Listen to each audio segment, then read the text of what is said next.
బంధువులారా, ఈరోజు వివాహ రజతోత్సవం సందర్భంగా విశేషమైన యజ్ఞ కార్యక్రమాన్ని జరుపుకుంటున్నాము.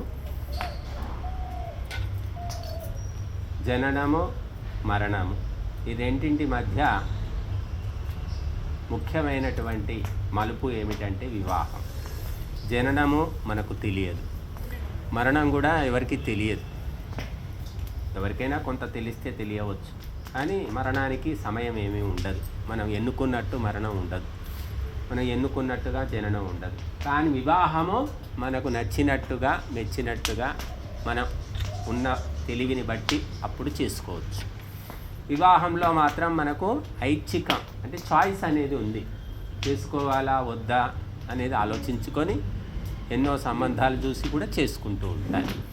కాబట్టి వివాహంలో మనిషికి స్వేచ్ఛ అనేది ఉన్నది. అయితే వివాహాలు కూడా శాస్త్రాల్లో అష్టవిధ వివాహాలని చెప్పారు. సాత్వికులు చేసుకునే వివాహం వేరు, రాజసికులు చేసుకునే వివాహం వేరు, తామసికులు చేసుకునే వివాహం వేరు. కనుక సాత్వికమైన వివాహాలు మరి ప్రాజాపత్య వివాహము, ఆర్ష వివాహము, అలాగే మరొకటి ఏదో చెప్పారు. రాజసిక వివాహాల్లో గాంధర్వ వివాహం మీ అందరికీ తెలిసింది. లవ్ మ్యారేజ్ అంటున్నాం. గాంధర్వ వివాహంలో ఎవరు పెద్దలు ఉండరు, ఆ ఇద్దరు స్త్రీ పురుషులు తమ ఇష్టంతో చేసుకుంటారు. గాంధర్వ వివాహం రాజసికం. తామసిక వివాహాలు కూడా ఉన్నాయి. ఆసుర వివాహము, రాక్షస వివాహము, పైశాచ వివాహం అని అవి తామసికమైనవి. కనుక వైదిక వివాహం అనేది సాత్వికమైనటువంటిది. కనుక అటువంటి వైదిక పద్ధతిలో జీవిస్తూ నిరంతరం కూడా వైదిక కర్మలు చేస్తూ దంపతులు కలిసి ఉండడం అనేది మనము త్రేతాయుగంలో సీతారాముల జీవితంలో చూస్తాం. సీతారాములు అడవికి పోయినా అక్కడ కూడా నిరంతరము వైదిక కర్మలు చేస్తూ ఉన్నారు. వాళ్ళు ధర్మ కార్యక్రమాలు ఆచరించారు, ధర్మాన్ని రక్షించారు. కనుక మనం ఎప్పుడూ కూడా మీరు చూడండి, పెళ్లి పాటల్లో ఎప్పుడు సీతారాముల పేరు మీద పాటలు ఉంటాయి. మంగళారతి పాటలు కానీ, అప్పగింతల పాటలు కానివ్వండి, ఇంకా పెళ్లి పాటలు, దంపుళ్ళ పాటలు, ఏవో అన్నీ ఉంటాయి. మనకు అన్నీ కూడా సీతారాములను మనం తీసుకొని చెప్తూ ఉంటాం ఒక ఆదర్శంగా. అయితే నిజానికి సీతారాములు ఎవరు అంటే, సీత అంటే భూదేవి, రాముడు అంటే సూర్యుడు. రాముడిది రవివంశం కాబట్టి సూర్యుడు అంటే సూర్యుడు భూమి అన్నమాట. సూర్యుడు మనకు ప్రకాశాన్ని ఇస్తున్నాడు, భూమాత మనకు ఆధారం ఇస్తుంది. ఈ రెండు లేకపోతే మనం లేము. కాబట్టి సూర్యుడిని భూమిని మనము సీతారాములుగా తలుచుకుంటూ ఉన్నామన్నమాట. అందుకే సీతారాముల కళ్యాణము చేస్తూ ఉంటారు శ్రీరామనవమి సందర్భంగా. కానీ సీతారాముల కళ్యాణము సృష్టి లోపల నిరంతరము జరుగుతుంది కాబట్టే మనం జీవించి ఉన్నాం. కనుక ఈరోజు జగదీషు శిరీష దంపతుల యొక్క వివాహ రజతోత్సవం.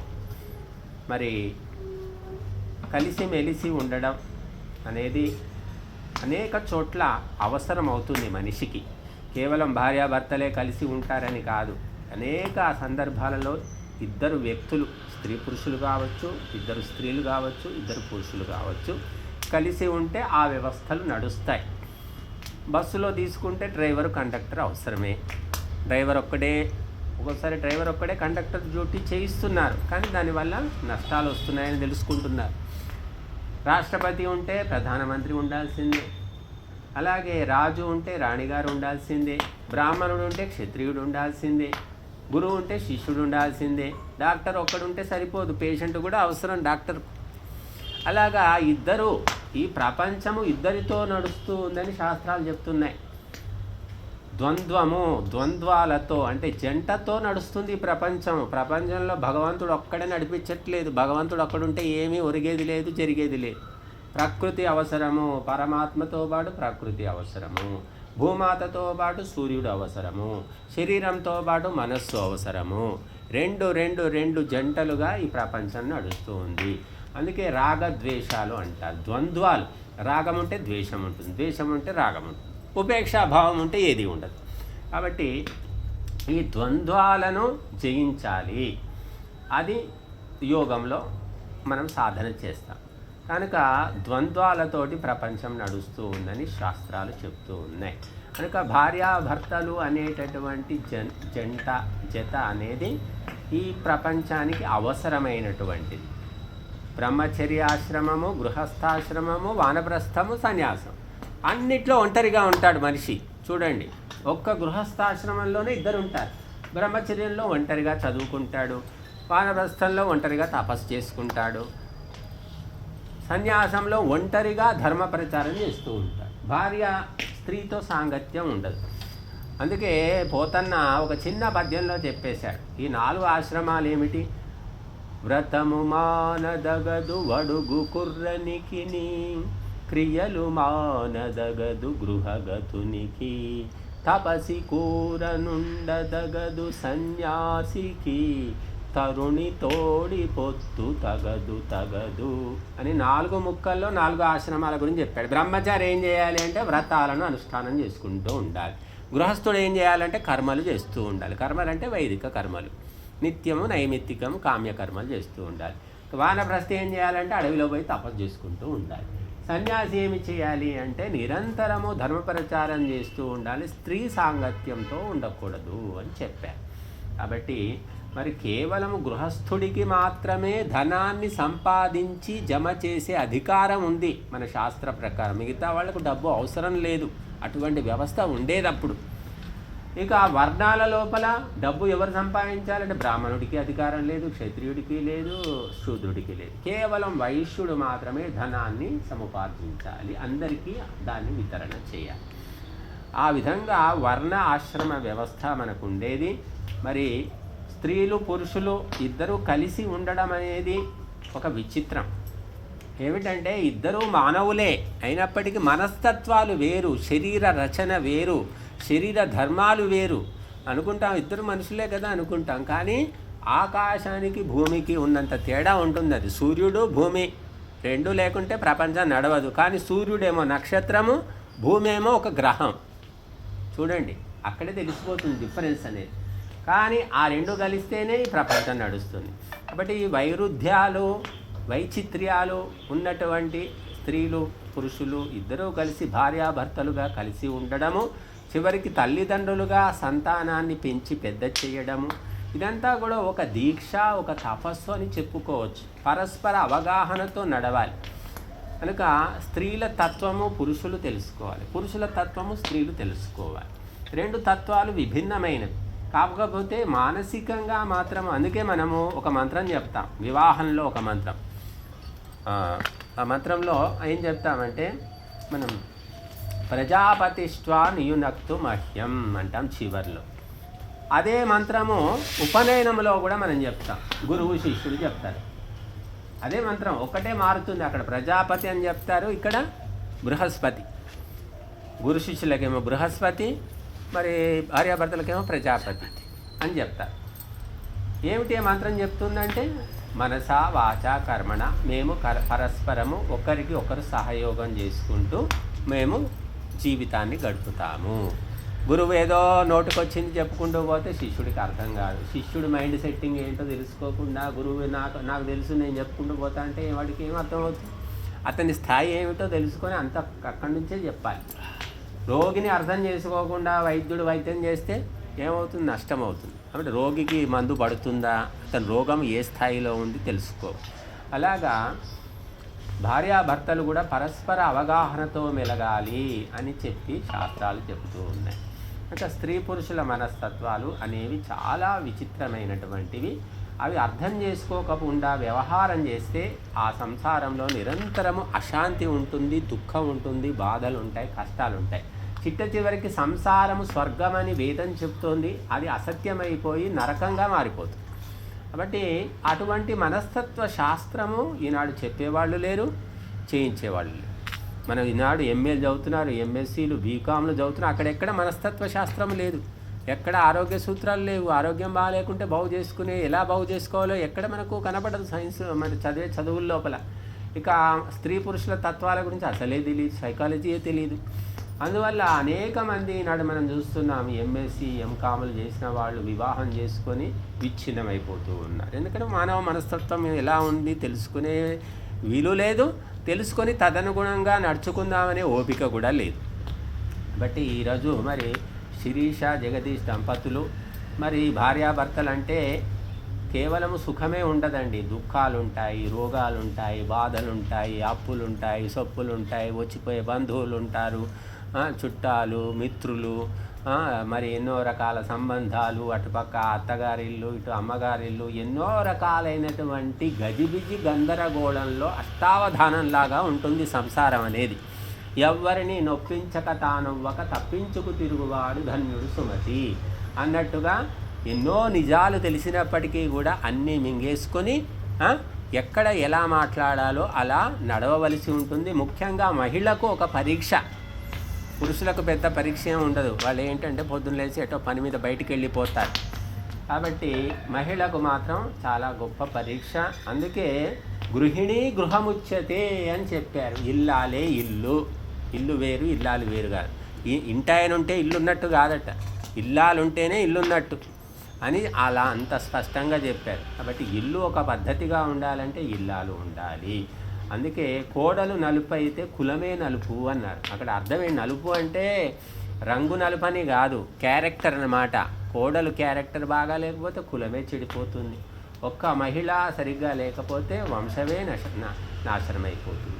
కాబట్టి మహిళా ప్రాధాన్యము చాలా ఉంది. గృహస్థాశ్రమము నడుస్తుందే మహిళల ఆధారంతో, మహిళ యొక్క భిక్షతోటి, మహిళ యొక్క బలిదానంతో అని కూడా చెప్పుకోవచ్చు. ఎందుకంటే మరి సంతానం కనాలి అంటే మరి ఎంతోమంది ఆ గర్భవతులై ప్రసవ సమయం లోపల సరైన వైద్యము లేక ఆ రక్తహీనత వల్ల ఎన్నో కారణాల వల్ల చనిపోతున్నారు. లక్షల మంది చనిపోతున్నారు మహిళలు. అంటే బలిదానము సిద్ధంగా ఉంటేనే అక్కడ సంతానం అవ్వడానికి అవకాశం ఉంది. కాబట్టి అందుకోసమే మన శాస్త్రాలు ఒక స్త్రీకి తల్లిగా కానీ భార్యగా కానీ విశేషమైన అధికారాలు ఇచ్చారు. మహిళకి ఇచ్చినంత అధికారాలు ఏ శాస్త్రం ఏ మతంలో కూడా ఇవ్వలేదు. అన్ని అధికారాలు మనకు ధర్మగ్రంథాలు ఇస్తున్నాయి. అయినప్పటికీ కూడా వాస్తవికంగా చూస్తే మాత్రం మహిళ మోసపోతూనే ఉంది, అనేక రకాలుగా నష్టపోతూనే ఉంది. కారణం ఏమిటంటే ఒకటి, మహిళకు సెంటిమెంట్ ఉంది, పురుషులకు సెంటిమెంట్ లేదంతే. ఆ సెంటిమెంటు, దాన్ని ఇంగ్లీష్లో సెంటిమెంట్ అంటున్నాం, తెలుగులో ఏమంటాము? ప్రేమ, ఆప్యాయత, అనుబంధం, అనురాగం ఏమన్నా అనుకోవచ్చు మనం. మమకారం. ఆ మమకారం అనే ఒక్కదాని వల్ల మహిళలు అనేక రకాలుగా నష్టపోతూ ఉన్నారు. కాబట్టి మరి ఇక్కడ మరి శిరీష జగదీష్ దంపతులు చాలా ఒద్దికగా, చాలా కలివిడిగా ఒకరినొకరు తెలుసుకుంటూ, సరే సంసారం లోపల చిన్న చిన్న కలహాలు, గొడవలు ఎప్పుడూ ఉంటాయి. కానీ ఏమున్నప్పటికీ కూడా అవన్నీ కూడా తాత్కాలికంగా మాత్రమే. కాబట్టి శాశ్వతంగా మరి చక్కగా ఒక గృహస్థాశ్రమాన్ని ఏర్పరచుకొని ఉత్తమ సంతానం, అలాగే నిరంతరము వైదిక కర్మలు చేయడం కూడా మామూలు విషయం కాదు. కాబట్టి వీలు దొరికినప్పుడల్లా చేస్తూనే ఉన్నారు. మరి వైదిక బోధనలకు అనుకూలంగా జీవనాన్ని మలుచుకోవడం కూడా చేస్తున్నారు. కాబట్టి వీరి కుటుంబము, వీరు మరి నిత్య నూతనంగా ఇంకా వెలుగొందాలని, ఆయురారోగ్యాలతో, అష్టైశ్వర్యాలతో వర్ధిల్లాలని మనం కోరుకుందాము. మరి లోటుపాట్లు అనేవి ఉంటాయి, కొన్ని మనం దిద్దుకునే ప్రయత్నం చేస్తాము, కొన్ని దిద్దుకోలేకపోవచ్చు కూడా, ఈ జన్మకు సాధ్యం కూడా కాకపోవచ్చు. కాకపోతే వాటిని భూతద్దంలో చూడకుండా ఉపేక్షాభావంతో చూసుకుంటే మనం సుఖశాంతులతో ఉండవచ్చు. కాబట్టి చిన్న చిన్న బలహీనతలు ప్రతి మనిషిలో కూడా ఉంటాయి. కాబట్టి సహనము, క్షమాగుణం ఇవి చాలా ముఖ్యమైనటువంటి. చిన్న వాటిని భూతద్దంలో చూసి పెద్దగా ఊహించుకోవడం అనేది పనికిరాదు.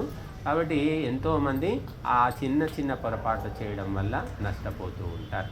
కాబట్టి భూమాతకు ఉన్నంత ఓపిక మహిళకు మరి ప్రకృతి ఇచ్చింది. ఆ ఓపికతోటే ఆమె ఎన్నో ఘనకార్యాలు సాధించగలుగుతుంది. ఆమెకి ఏమీ కత్తి పట్టుకొని యుద్ధం చేయాల్సిన పని లేదు. మహిళ కేవలం సహనముతోటి మొత్తము ప్రపంచాన్ని ఆమె జయించగలుగుతుంది. కాబట్టి ఆ సహన శక్తిని సక్రమంగా ఎప్పుడు వాడుకోవాలి. ఎప్పుడు సహనంగా ఉంటే కూడా నష్టమే మళ్ళీ. కాబట్టి అందుకే ఏం చేస్తుంది, భూమాత కూడా అప్పుడప్పుడు భూకంపం సృష్టిస్తుంది. మీరు మరీ ఇంత సహనం ఉంటే మేము భరించలేనని చెప్పేసి భూమాత కూడా అప్పుడప్పుడు భూకంపం ద్వారా తన కోపాన్ని ప్రకటిస్తూ ఉంటుంది. అలాగా మరి మహిళలు కూడా సహనము మంచిదే, అది ఆభరణమే, కానీ అప్పుడప్పుడు కూడా ధర్మాగ్రహాన్ని ప్రకటించవలసి ఉంటుంది. అప్పుడు కానీ సంసారం అనేది కుదుటగా నడవదు. కనుక మనకు మంత్రాలు ఏం చెప్తున్నాయి అన్న రమ్మగారు, ఒక మంత్రం ఇహైవస్తం, ఒక మంత్రం తెలుసుకుందాం. ఇహైవస్తం, ఇక్కడే ఉండండి, ఈ గృహస్థాశ్రమంలోనే ఉండండి. మావియౌష్టం, విడిపోకండి. మావియౌష్టం అంటే విడిపోకూడదు. విడాకులు అనేటటువంటిది మన వైదిక గ్రంథాల్లో ఎక్కడా లేవు. ముస్లింలకు తలాక్ అంటారు, క్రిస్టియన్లు ఏమో డైవోర్స్ అంటున్నారు. క్రిస్టియన్లలో కూడా విడాకులు లేవు. క్రిస్టియన్లలో విడాకులు ఒకప్పుడు పార్లమెంటు అనుమతి ఇస్తే తప్ప విడాకులు ఉండేవి కాదు. కానీ తర్వాత ఈ యంత్రాలు నాగరికత పెరిగిన కొద్దీ విడాకులు అనేవి మంచినీళ్ళు తాగినంత తేలికైపోయాయి. కాబట్టి మావి ఔష్టం, విడిపోకండి. విశ్వమాయుర్వ్యశ్నుతం, సంపూర్ణమైన ఆయుష్ను అనుభవించండి అని చెప్తుంది. సంపూర్ణమైన ఆయుష్ అంటే దానికి ఏం చెప్పారంటే, గృహస్థాశ్రమం యొక్క ఆయుష్ ఎంత, ఎన్నేళ్ళు, 50 ఏళ్ళ వరకు గృహస్థాశ్రమం. తర్వాత అపూర్ణమైన ఆయుష్ అంటే 50 ఏళ్ళ వరకు గృహస్థాశ్రమంలో ఇద్దరు కలిసిమెలిసి హాయిగా సంతోషంగా ఉండాలి. కొంతమంది అర్థం చెప్పారు. ఇంకొంతమంది ఏం చెప్పారంటే, విశ్వమాయుర్వ్యశ్నుతం అంటే బతికినన్ని రోజులు అంటే పూర్ణ ఆయుష్ వరకు భార్యాభర్తలు కలిసి ఉండండి అయ్యా అని చెప్పి ఇంకొకరు అర్థం చెప్పారు. కాబట్టి అది వారి యొక్క కొంతమంది వానప్రస్థాశ్రమం తీసుకోవచ్చు, కొందరు తీసుకోకపోవచ్చు. కాబట్టి అది ఏదైనా కావచ్చు. కానీ ఆయుష్ మొత్తము కూడా విడిపోకుండా ఉండండి అని చెప్తుంది. విడిపోకుండా ఆయుష్ను అనుభవించాలంటే ఆరోగ్య విషయాలు తెలిసి ఉండాలి, పరస్పరం అవగాహన ఉండాలి, ఒకరి పట్ల ఒకరికి శాంతి, ప్రేమ, సామరస్యం ఉండాలి. ఒకరు పక్కనుంటే ఇంకొకరికి అశాంతి కలుగుతూ ఉంటే ఆ కుటుంబము, ఆ సంసారం ఉండదు. ఒకరు పక్కనుంటే మరొకరికి శాంతి అనేది అనుభవంలోకి రావాలి. అందుకే మనుస్మృతిలో బోలెడు శ్లోకాలు ఉన్నాయి గృహస్థాశ్రమం గురించి. విశ్వమాయుర్వ్యశ్నుతం క్రీడంతౌ పుత్రైర్నప్తృభిర్ అన్నారు. అంటే నీ సంతానముతోటి మనవళ్ళు మనవరాళ్లతోటి హాయిగా ఆడుకుంటూ ఆనందంగా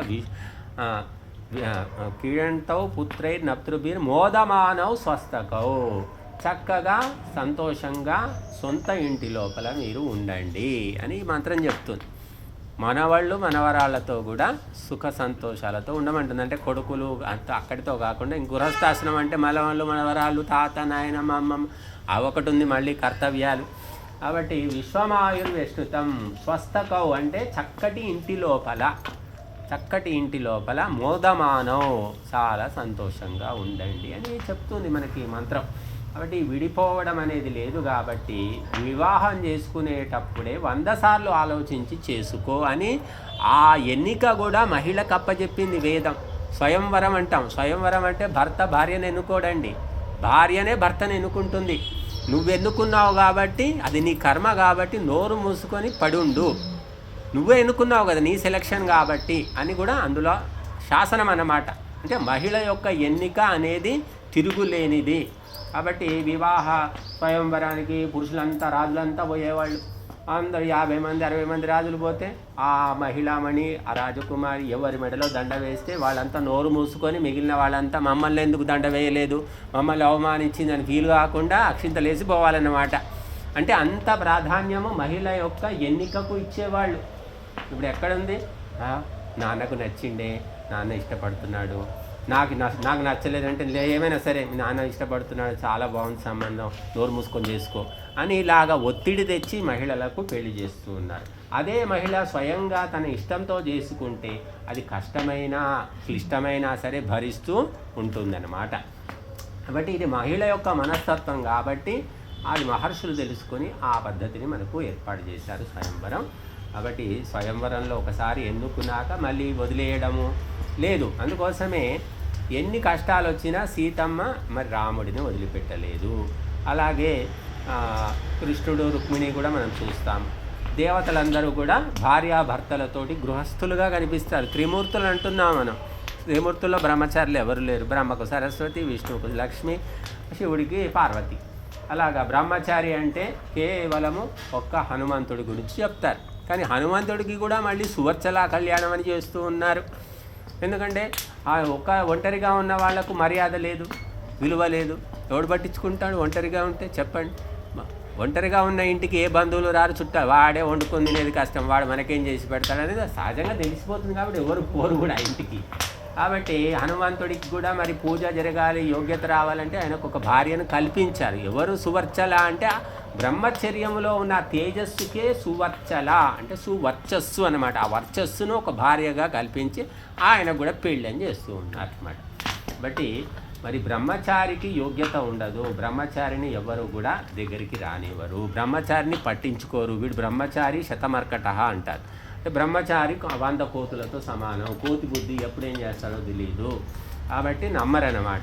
సరే అతడు సన్యాసం తీసుకొని ఆధ్యాత్మిక మార్గంలోకి వెళ్ళిపోతే అది వేరు. అని కేవలం బ్రహ్మచారికి వాడికి పెళ్లి సంబంధాలు దొరకట్లేదు, ఎందుకురా ఇంకా పెళ్లి చేసుకోవట్లేదు అని ఇలా అడుగుతూ ఉంటారనమాట. వాడు ఏదో ఒకటి తెచ్చుకోవాలి, అటు ఆధ్యాత్మిక మార్గంలోకి పోవాలా లేక గృహస్థ మార్గంలోకి పోవాలి, ఏదో ఒకటి తెచ్చుకోవాలి తప్ప అటు ఇటు కాకుండా ఉంటే మాత్రం వాడిని రకరకాల పేర్లు పెట్టి వాడి బతుకే భయంకరంగా తయారు చేస్తారు లోకం. కాబట్టి గృహస్థులకు చాలా మర్యాద ఉంటుంది. అందుకే మనం ఏం చెప్తుంది శాస్త్రము, జ్యేష్ఠ ఆశ్రమము శ్రేష్ఠ ఆశ్రమం అని చెప్తుంది గృహస్థాశ్రమం. మరి సన్యాసము ఆధారపడేది గృహస్థుల మీదే, వానప్రస్థి గృహస్థుల దగ్గరే అడుక్కోవాలి, తెచ్చుకోవాలి, బ్రహ్మచారి గృహస్థుల దగ్గరే వచ్చి భిక్ష ఆటన చేయాలి. కాబట్టి అన్నిటికీ ఆధారం ఇదే. కాబట్టి జ్యేష్ఠము శ్రేష్టము అన్నారు తప్ప నీచము నికృష్టమని ఎక్కడ చెప్పలేదు. కానీ ఈనాడు వ్యవస్థ చూస్తూ ఉంటే అది మరి గృహస్థాశ్రమమే నీచము నికృష్టం అన్నట్టు తయారవుతుంది. ఎందుకు అవుతుంది అంటే కేవలము భార్యాభర్తల మధ్య సామరస్యము అవగాహన లేకపోవడం వల్లనే అన్ని వ్యవస్థలు చెడిపోతూ ఉన్నాయి.